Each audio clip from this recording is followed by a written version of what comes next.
ہے نا, اس میں اگر کلر لال رنگ کا پانی بھرا ہے تو لال ہی رنگ کا پانی گرے گا. تو جس برتن کے اندر جو ہوتا ہے وہی ٹپکتا ہے. میرے عزیزو, یہ گندے لوگ ہیں, اس لیے نہ کسی کے دین, نہ کسی کی عزت, نہ کسی کی آبرو, نہ کسی کی بہن, نہ کسی کی بیٹی, نہ کسی کے قرآن, نہ کسی کے رسول, نہ کسی کے نبی کا احترام ان کے دلوں کے اندر ہے. ان کے اندر خود ان کے اپنے نبی کا احترام نہیں ہے, تو پھر ہمارے نبی اور ہمارے قرآن اور ہمارے اللہ کا کیا احترام ہوگا. اس لیے اللہ نے فرمایا انہیں معاف کر دو, ان کو چھوڑ دو, اللہ ہی ان سے انتقام لینے والا ہے انشاءاللہ تبارک تعالیٰ. اللہ ہی ان سے انتقام لے گا انشاءاللہ تبارک تعالیٰ. اور جنہوں نے ہمارے قرآن کی توہین کیا کرتے ہیں, ہمارے نبی کی توہین کیا کرتے ہیں, انشاءاللہ اللہ ان سے خود نپٹے گا انشاءاللہ تبارک تعالیٰ. ہمیں زیادہ پریشان ہونے کی ضرورت نہیں. البتہ میرے عزیزو, یہاں ایک بات ضرور ہے کہ آدمی دشمن کے سائے سے بھی بچتا ہے.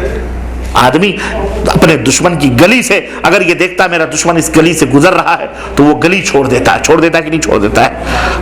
ہمیں بھی چاہیے کہ ہم اپنے دشمن سے دشمنی رکھیں, اپنے دشمن کے ہر عادت اور ہر طور طریقے کو توبہ کریں, چھوڑ دیں. اپنے دشمن کے ہر تعلقات سے اپنے دشمن سے کٹ کر دیں. ان کے جو بھی سماجی, سوسائٹی, معاشرتی طور طریقے, تہذیب, تمدن جو کچھ بھی ہیں ان سے مکمل طور پر ہم بھی بائیکاٹ ہوں.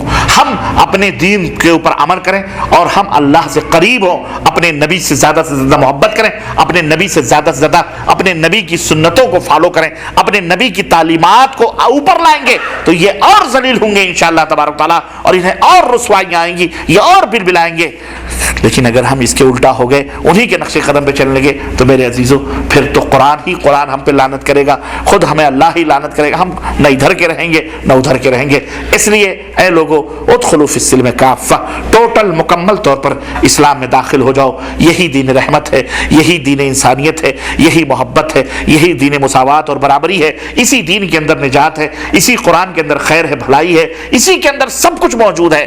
اگر تمہیں معلوم کرنا ہے تو اس خزانے کو کھولو اور پڑھو, معنی قرآن کریم پڑھو, ترجمے پڑھو, تفسیریں پڑھو, انشاءاللہ تعالیٰ آپ کے سینے کھلتے چلے جائیں گے, اور یہی چیزیں پڑھتے پڑھتے آپ کی آنکھیں بند ہوئی اور جنت میں آپ جائیں گے. اللہ عز و جل سے دعا ہے کہ اللہ ہمیں ان نصیحتوں پر سب سے پہلے ہمیں عمل کرنے کی اور پھر آپ سب کو عمل کرنے کی توفیق عطا فرمائے, اور اللہ تمام مسلمانوں کو اپنے اس قرآن سے جڑنے کی توفیق عطا فرمائے, اس قرآن سے دوستی اور محبت کرنے کی توفیق عطا فرمائے, اس قرآن کو اپنے سینے سے لگا کر اور اس کی تعلیمات کے اوپر عمل کرنے کی توفیق عطا فرمائے.